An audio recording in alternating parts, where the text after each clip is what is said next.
오늘 말씀은 정말 유명한 구절입니다. 우리 7절부터 한번 보시죠.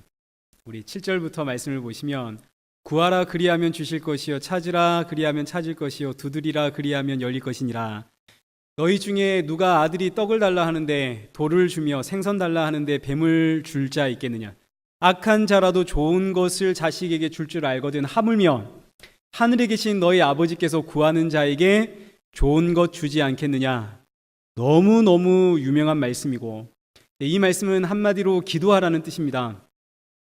악한 자라도 자녀에게 좋은 것 줄 줄 아는데 하물며 너희 하나님 아버지께서 구하는 자에게 좋은 것 주지 않겠느냐. 그러니 구하라 찾아라 두드려라. 한마디로 표현하면 기도해라, 이런 말씀입니다. 기도하면 하나님이 뭘 주신다고요? 좋은 것 주신다고요. 그래서 이 말씀 가지고 성도는 반드시 기도해야 됩니다. 구해야 하고 찾아야 하고 두드려야 합니다. 지금 이 말씀을 듣고 있는 대상은 유대인들입니다. 하나님을 잘 믿고 있는 유대인들이죠. 오늘식으로 표현하면 삼위일체 하나님을 믿고 있는 성도들을 이야기합니다. 그래서 예수님께서 오늘 저와 여러분에게, 성도들에게 구해라, 찾아라, 두드려라, 기도해라 이거죠. 기도하면 하나님께서 우리에게 좋은 것 주겠다 하십니다. 그러니 여러분 기도하셔야 됩니다. 이 말씀을 이렇게 생각해 보겠습니다. 성도가 기도해야 하는 이유는 이렇습니다. 사람은 하나님의 형상으로 창조되었기 때문에 끊임없이 하나님으로부터 하나님이 주시는 그 생명을 공급받아야 됩니다. 그러나 선악과 사건 이후로 사람이 하나님으로부터 끊어졌죠. 단절되었습니다. 이것이 죄의 삭슨 사망이다라는 뜻입니다. 선악과 사건으로 하나님으로부터 내려오는 그 생명의 공급이 딱 멈춰버렸죠. 생명의 공급이 멈춰버렸으니 이것이 죽음이고 이것이 사망입니다. 그래서 하나님으로부터 끊어진 사람은 이제 이 땅을 살아가면서 아무리 좋은 것을 많이 가지고 아무리 신나게 놀고 아무리 푹 쉬어도 돌아서면 이 마음이 공허합니다. 이 마음이 절대로 채워지질 않습니다. 왜요? 하나님으로부터 끊어졌기 때문에. 하나님으로부터 참 생명을 공급받아야만 이것이 채워지는데 이 공급이 끊어졌기 때문에 우리는 돌아서면 공허하고 이거 채워지지 않습니다. 그런데 그럼에도 불구하고 사람은 하나님을 찾지를 않습니다. 오히려 이 비어있는 속을 채우려고 이건 하나님이 공급하시는 그 생명으로만 채울 수 있는데 이 빈속을 채우려고 더욱 세상의 것을 가지려고 세상의 것을 찾습니다. 이것이 선악과의 저주입니다. 지금 당장 하나님께서 우리에게 공급하시는 이 산소, 이 공기가 멈추면 우리는 단 1초도 살아갈 수가 없는데 사람들은 하나님이 주시는 이 생명의 공급이 없어도 잘 살 수 있다 여기며 살아가는 거죠. 이게 선악과의 저주입니다. 하나님이 주시는 생명이 아니면 도무지 채워지지 않는 나의 이 속을 세상의 것으로 끊임없이 채우려고 하는 것. 그 중에 저와 여러분이 있었습니다. 저와 여러분이 그 중에 있었죠.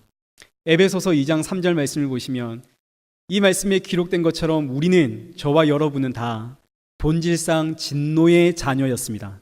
진노의 자녀였기 때문에 2절에 기록되어 있는 것처럼 이 세상의 풍조를 따라 육체의 욕심과 마음이 원하는 것, 이걸 쫓아가며 살았습니다. 이 세상의 풍조, 육체의 욕심, 마음이 원하는 것, 이게 전부 다 뭔가요? 우리가 이 세상 살아갈 때 이 세상은 뭐가 있어야 우리의 생명이 유지되고 보존된다 이렇게 우리를 유혹합니까? 쉽게 말하면 결국 돈이죠. 이 세상의 풍조, 육체의 욕심, 마음이 원하는 것, 이런 것들은 시대마다 그 모양은 다를 수 있겠지만 그 내용은 항상 돈입니다. 이 세상은 언제나 돈이 너의 생명을 지켜준다 라고 생각하게끔 만듭니다. 그래서 어디서나 돈이죠. 돈이 문제죠. 자녀에게 공부를 시키는 이유도 좋은 대학을 가야 좋은 직장을 가고 그래야만 무시당하지 않고 사람답게 산다.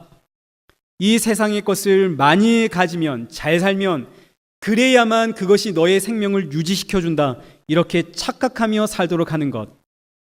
이것이 세상의 풍조를 따라 육체의 욕심을 따라 마음이 원하는 대로 살아가는 진노의 자녀들이 이 땅을 살아가는 방식입니다. 그 모습이 저와 여러분의 모습이었죠.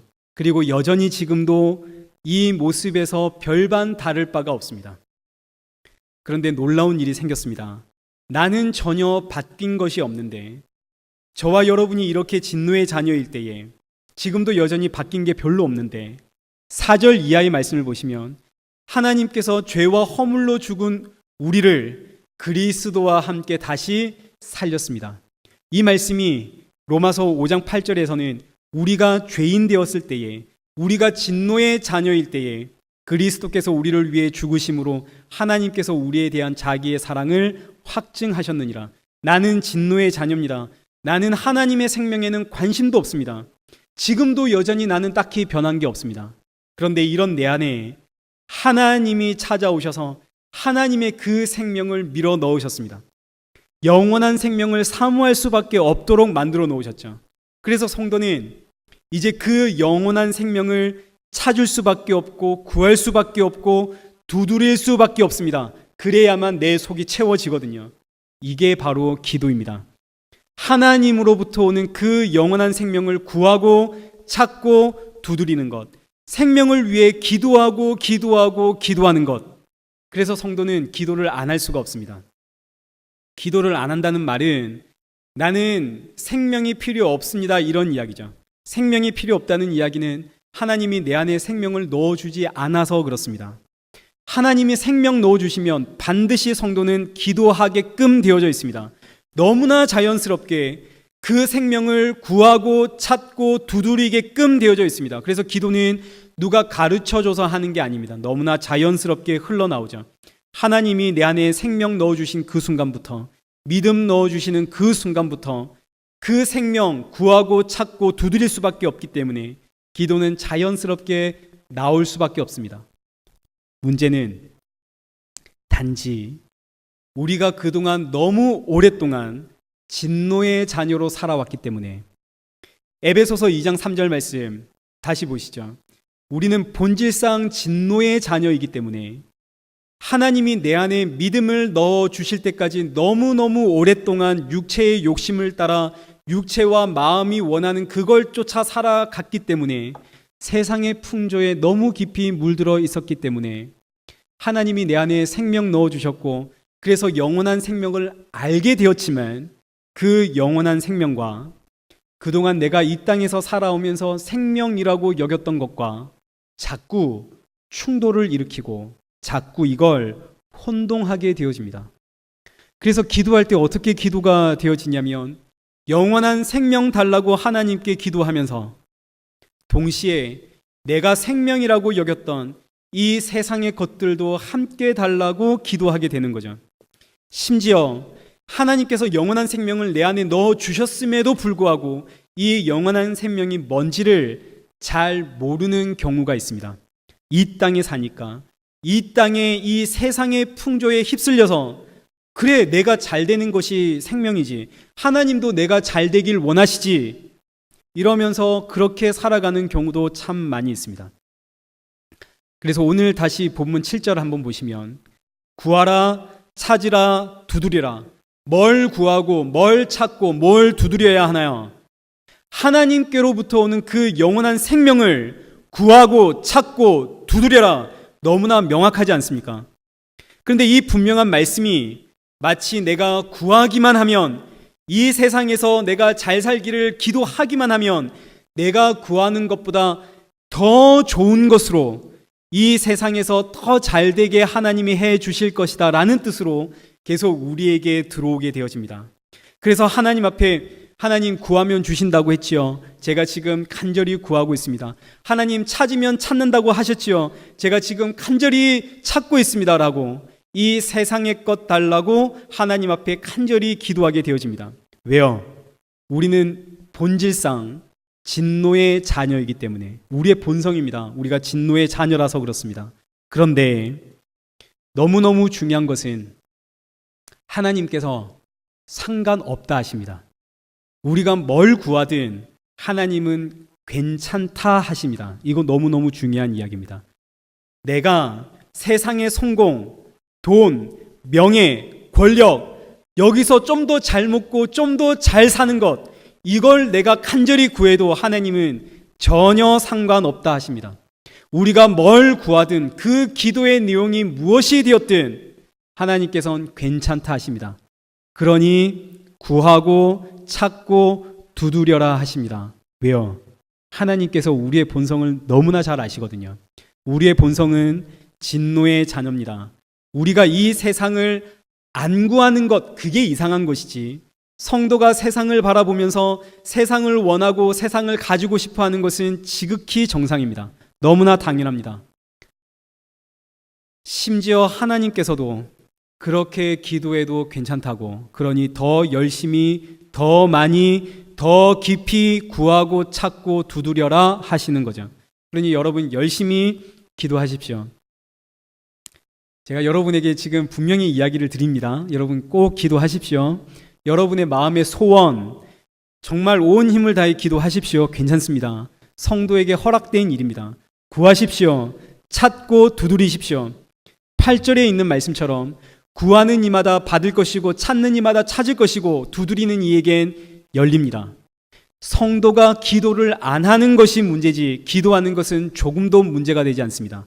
건강하게 해달라고 기도하셔야 되고, 사업, 일 이거 잘 되게 해달라고 기도하셔야 되고, 성공하기를 기도하십시오. 누가 괴롭히면 저 사람 나 괴롭힌다고 기도하십시오. 돈 많이 벌기를 기도하십시오. 이뻐지기를 기도하셔야 됩니다. 걱정하지 마시고 간절히 기도하십시오. 정성을 다해 기도해야만 받고 찾고 열립니다. 꼭 기도하십시오.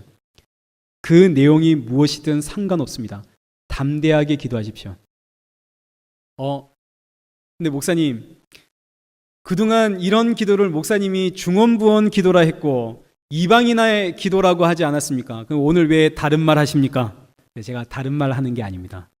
하나님이 우리를 지금 너무 잘 아십니다. 그래서 하나님이 허락을 하셨습니다. 내 소원과 내 욕망을 위해서 간절히 구하고 찾고 두드려라. 하나님께서 우리에게 허락하셨기 때문에 우리는 그렇게 기도하면 됩니다. 기도하십시오. 그런데 9절부터가 중요합니다. 이제 9절, 여기서부터 정말 잘 들으셔야 됩니다. 9절. 너희 중에 누가 아들이 떡을 달라 하는데 돌을 주며. 이 말씀은 이스라엘의 속담과 같은 구문입니다. 돌이 떡처럼 생겼습니다. 그래서 아들이 길을 가다가 돌을 보면서 떡이네, 아빠 나 저 떡 먹고 싶어요 라고 했습니다. 그러자 이 아버지가 그 돌을 주워다가 아나 먹어라 이럴 아버지가 있겠느냐 이거죠. 마찬가지 10절.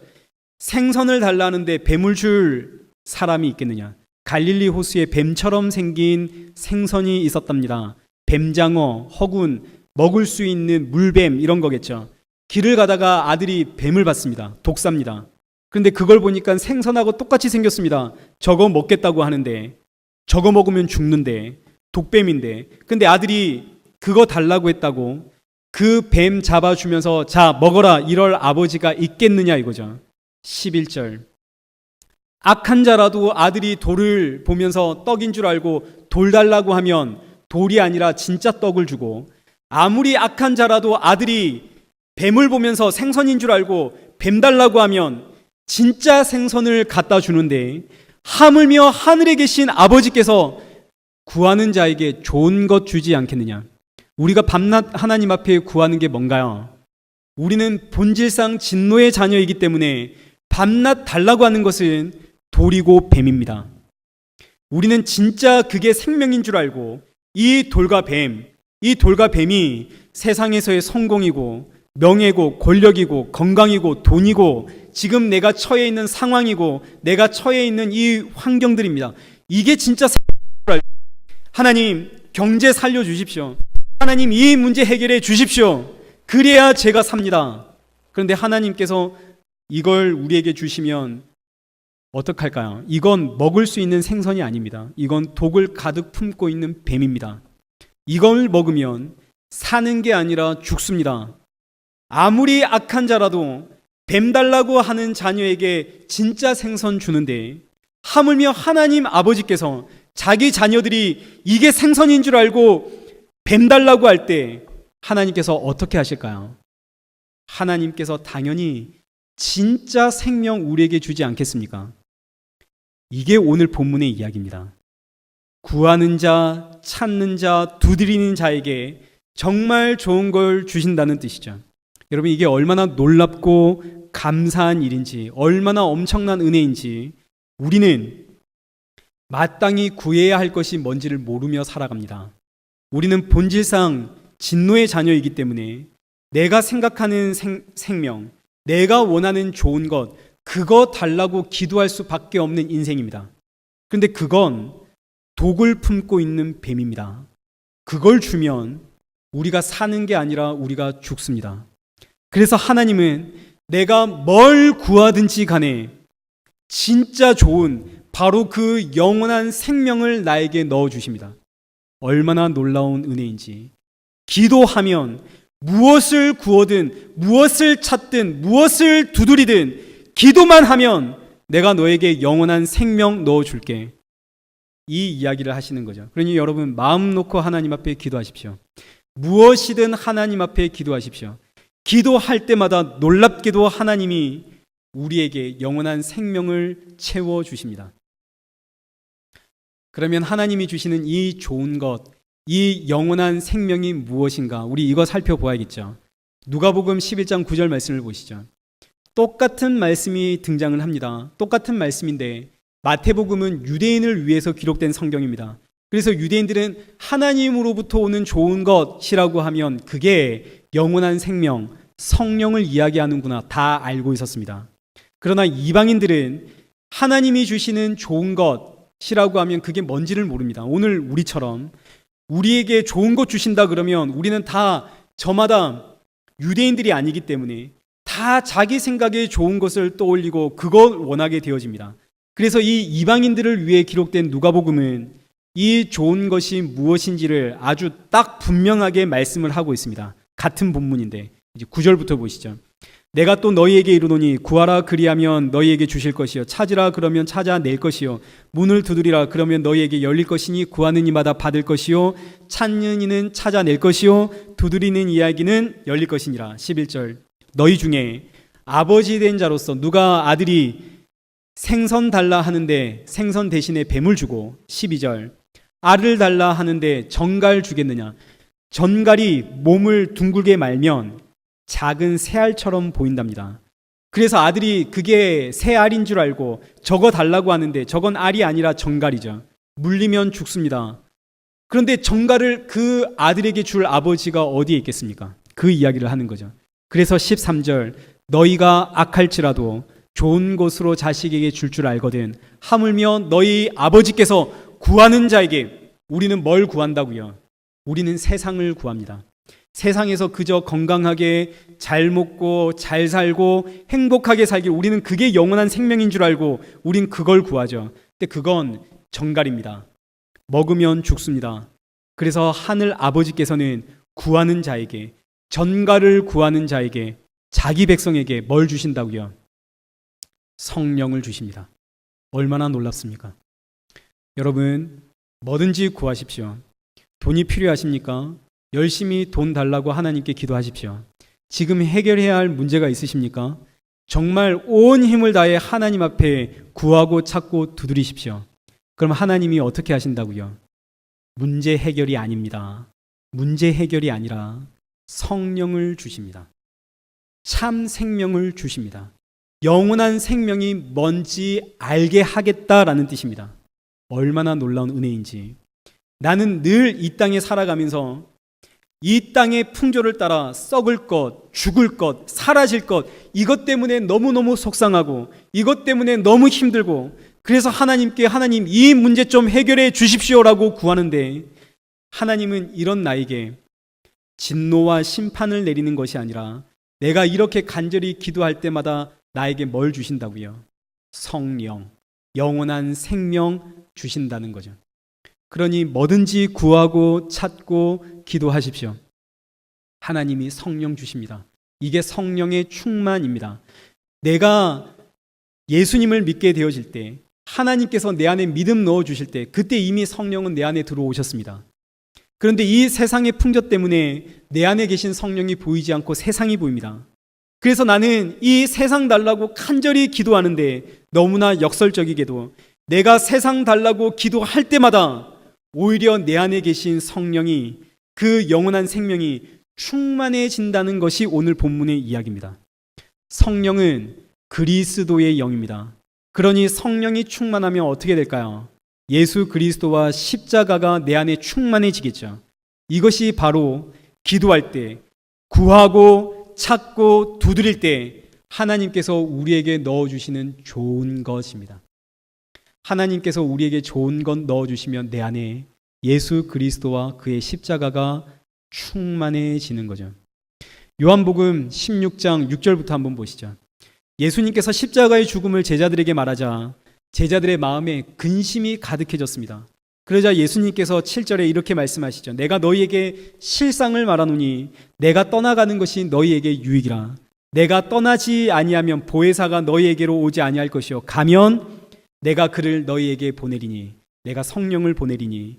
8절 그가 와서 죄에 대하여 의에 대하여 심판에 대하여 세상을 책망하시리라. 성령이 오셔서 하시는 일이 뭔가요? 성령이 내 안에 임하면 어떤 일을 하시나요? 책망을 하십니다. 우리는 성령을 받으면 오순절 성령 강림을 생각하고 그때와 같은 병고침의 역사들, 그때와 같은 방언의 역사들, 무슨 이런 대단한 능력들이 임한다 이렇게 생각을 하지만 절대 그렇지 않습니다. 성령이 오셔서 하시는 가장 중요한 사역은 책망하는 일입니다. 그래서 성령이 내 안에 충만해지면 내가 그 책망을 더 많이 받습니다. 어떤 책망인가? 첫째, 죄에 대하여. 그동안은 죄가 뭔지를 모르고 살았습니다. 잊고 살았습니다.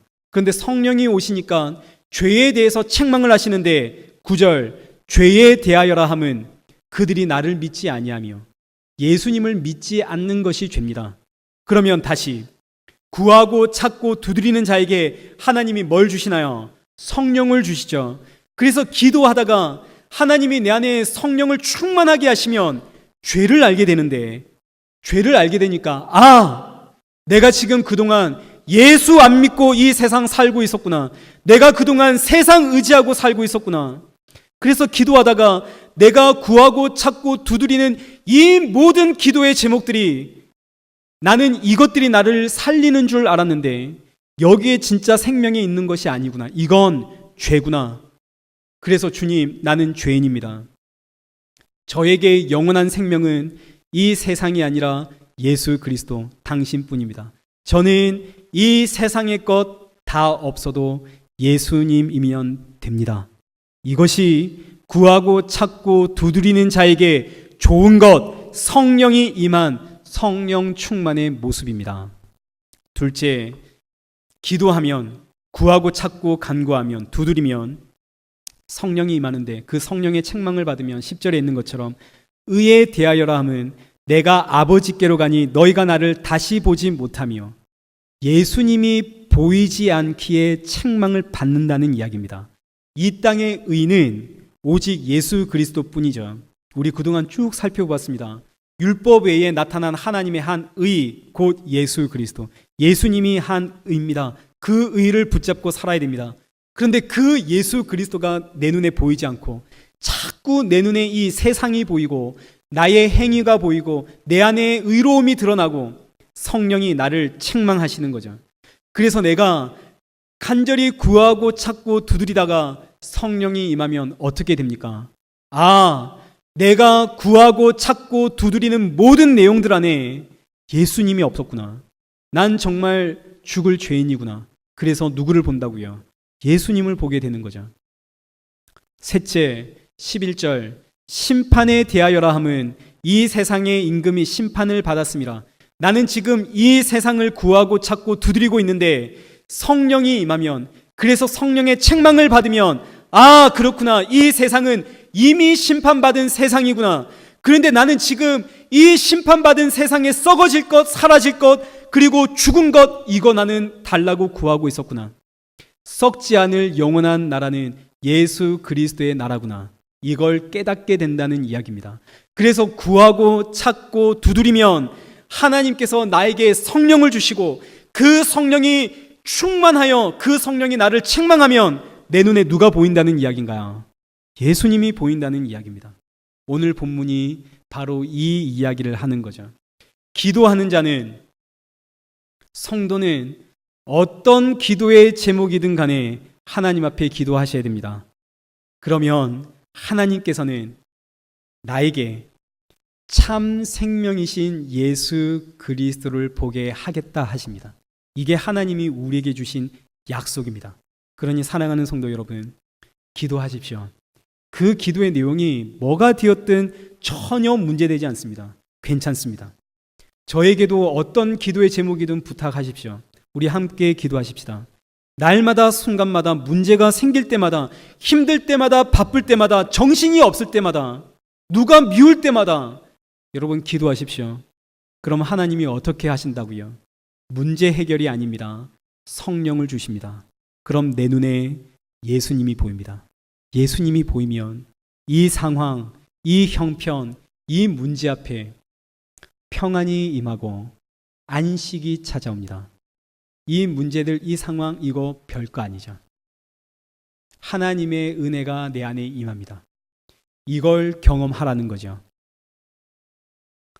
그리고 나서 이어지는 말씀이 12절, 그 유명한 황금률입니다. 신앙생활하면서 한 번쯤은 다 들어보았을 겁니다. 황금률. 성경에서 가장 중요한, 신구약 성경에서 가장 중요한 구절 하나를 꼽으라면 이 성경, 이 구절이 딱 꼽히는 거죠. 그래서 황금률이라고 불리우는 12절. 그러므로 무엇이든지 남에게 대접을 받고자 하는 대로 너희도 남을 대접하라. 이것이 율법이요 선지자니라. 제가 옛날에 성경을 읽을 때 가장 이해가 안 되던 구절 중에 하나가 바로 이 말씀입니다. 이 마태복음 7장 12절은 황금률이라고 해서 신구약 성경에서 가장 중요한 성경인 말씀 구절인데, 저는 이게 왜 황금률인지 도무지 이해가 되지 않는 거죠. 이건 아무리 봐도 너무나 상식적인 윤리이고 도덕인데 왜 이 말씀이 황금률이란 말인가? 남에게 대접받고 싶은 대로 대접하는 것은 지극히 당연하지 않은가? 물론 이 말씀으로 저의 인품과 성품, 인성, 이걸 점검해 볼 수는 있습니다. 그래서 나는 지금 대접받고 싶은 만큼 남을 대접하고 있는가? 이렇게 날 점검해 볼 수는 있겠죠. 나는 지금 나의 가족, 사랑하는 내 가족을 어떻게 대접하고 있는가? 이렇게 점검을 해보면 사실 저는 할 말은 없습니다. 제가 가족들을 얼마나 함부로 대하고 있는지, 가족이라는 이유 하나만으로 남보다 더 쉽게 대하고 더 험하게 대하고 있죠. 그러나 아무리 그렇다 하더라도 이건 윤리 도덕인데 왜 이런 말씀이 성경의 황금률이라 그럴까? 근데 여러분, 예수님이 보이면 이게 정말 황금률이 틀림없구나가 되어집니다. 이건 정말 신구약 성경을 통틀어서 가장 위대한 말씀이고 가장 중요한 말씀입니다. 황금률입니다. 지금 이 말씀은 7장 7절 우리가 방금 살펴본 구하라 찾으라 두드리라 그리하면 성령을 받는다라는 이 말씀의 결론입니다. 그래서 11절 구하라 찾으라 두드리라 그래야하면 하늘에 계신 너희 아버지께서 구하는 자에게 좋은 것으로 준다, 성령으로 준다 라고 하고 나서 12절 그러므로, 결론이라는 뜻입니다. 그러므로. 그래서 이 말씀은 구하고 찾고 두리는 자에게 성령이 임한다, 그리고 결론으로 이렇게 되어지는 것이고, 동시에 우리가 지금 살펴보고 있는 산상복음 마태복음 5장부터 7장 전체의 결론이기도 하고, 그리고 동시에 신구약 성경 전체의 결론이기도 합니다. 이 말씀, 이 한 구절이. 그래서 황금률이라 하는 거죠. 구하는 자에게 아버지께서 좋은 것으로 성령으로 너에게 주지 않겠느냐? 그러므로 남에게 대접받고자 하는 대로 남을 대접해라. 이것이 율법이요 선지자니라. 율법이요 선지자니라, 이 말은 구약 성경이다 이런 뜻입니다. 그래서 남에게 대접받고자 하는 대로 남을 대접해라. 이것이 바로 성경이다. 남에게 대접하는 대로, 남에게 대접을 받고자 하는 대로 남을 대접해라. 이것이 성경 전체의 메시지다 이런 거죠. 그럼 이제 우리가 남에게 대접받고 싶은 만큼 남을 대접해야 되는데, 남에게 대접받고 싶은 대로 남을 대접해야 되는데, 그러면 여러분 어떤 대접을 받고 싶습니까? 여러분이 받은 대접 중에 가장 놀랍고 가장 귀하고 가장 최고의 대접이 어떤 대접이었습니까? 다시 11절 말씀을 보시죠. 구하라, 찾아라, 두드리라. 그러면 하나님께서 좋은 것 주시리라. 지금 내가 뭘 받았나요? 구하고 찾고 두드리다가 지금 뭘 받았습니까? 좋은 것 받았죠. 하나님이 나에게 주신 이 좋은 것이 내가 이 땅을 살아가면서 받은 가장 놀랍고 가장 좁고 가장 훌륭한 대접이었습니다. 나는 지금 하나님으로부터 생명의 대접을 받았죠. 그러므로 내가 이 좋은 대접을 받았기 때문에 이웃을 통해서도 내가 이런 대접을 받고 싶다면 이제 내가 이웃을 어떻게 대접해야겠습니까? 하나님이 주신 이 좋은 것으로 대접을 해야겠죠. 어렵습니까? 이거 쉬운 이야기인데 네가 받은 그 좋은 대접으로 남을 대접해라는 이야기입니다. 내가 받은 그 가장 좋은 대접이 뭔가요? 성령 받은 게 가장 좋은 대접이죠. 성령을 받았더니 내 눈에 지금 누가 보이나요? 예수님이 보입니다. 내 눈에 예수 그리스도가 보이는 것, 이것이 이 땅에서 내가 받은 가장 좋은 대접 아닙니까? 예수님이 진짜 생명입니다. 생명을 받은 그 대접, 나는 앞으로도 이 대접을 쭉 받고 싶습니다. 그러면 대접 받고 싶은 대로 이웃을 대접해야 되니까 나는 이웃을 어떻게 대접해야 되나요? 영원한 생명이신 예수 그리스도로 이웃을 대접해야겠죠. 예수 그리스도로 대접하는 것, 예수 그리스도를 전하는 것, 예수님이 바로 영원한 생명이라고 외치는 것, 주 예수를 믿으라. 그리하면 너와 내 집이 구원을 받으리라. 이것이 바로 율법이요 선지자라는 뜻입니다. 이게 구약 성경 전체의 결론이라는 뜻입니다. 예수님을 믿으십시오. 예수님으로 이웃을 대접을 하십시오. 이것이 황금률입니다. 남에게 대접받고자 하는 대로 너희도 남을 대접해라. 내가 받은 최고의 대접은 영원한 생명이신 예수 그리스도를 만난 것. 그래서 내 이웃에게 이 예수님을 전하는 것. 이것이 성경 전체의 결론이고 저와 여러분 인생의 결론입니다. 그래서 고린도전서 2장 사도 바울이 고린도라는 지역에 복음을 전할 때 1절부터 보시면 형제들아 내가 너희에게 나아가 하나님의 증거를 전할 때에 말과 지혜의 아름다운 것으로 아니하였나니 내가 너희 중에서 예수 그리스도와 그가 십자가에 못 박히신 것 외에는 아무것도 알지 아니하기로 작정하였습니다. 아멘. 이것이 오늘 본문입니다. 대접받고자 하는 대로 남을 대접하는 황금률이 바로 이 이야기죠. 사도 바울이 율법으로 흠잡을 것이 없을 때에는 예수 믿는 자들을 잡아 죽이려고 쫓아다녔습니다. 그런데 이 사도 바울이 다메섹에서 예수님을 만났죠. 성령이 임했습니다. 그러자 내 인생에 있어서 가장 좋은 선물, 가장 귀한 순간, 가장 귀한 대접은 예수를 만난 것, 예수를 본 것, 그 믿음이 내 안에 들어온 것. 그래서 사도 바울이 고린도 교회 성도들을 향해 여러분, 내가 이 땅에서 받은 가장 좋은 대접으로 제가 여러분을 대접하기를 원합니다. 그래서 저는 십자가의 예수 외에는 여러분에게 전할 것이 없습니다.